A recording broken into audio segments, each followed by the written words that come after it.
Ajo ishte gjithmonë gruaja më e fortë që njihja. Ishte një nën, një bashkëshorte, një motër, një mike, një mësuese, një luftëtare.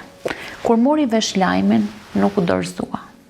Ajo luftoi, me forcë, me buzëqeshje, edhe në ditët kur dhimbja ishte e padurueshme.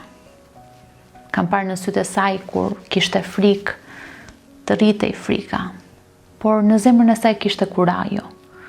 Kam parë se si buzëqeshte kur trupin e kishte të lodhur, se si tha jam mirë edhe kur në fakt nuk ishte. Por asnjë grua nuk duhet të jetë e vetme në këtë betejë. Një kontroll mund të shpëtojë jetë, një fjalë mbështetëse mund të ndryshojë një ditë vështirë, dhe ndoshta një mesazh si ky mund të bëjë dikë të reflektojë, të kujdeset për veten dhe për çdo ka përreth. Dhe unë jam e fortë, sepse zgjedh të jem krah grave që luftojnë. Dhe besoj se të jesh një gruaj që përballesh me këtë sfidë është një forcë e jashtëzakonshme. Bashkohu edhe ti me ne. Ndaje këtë mesazh.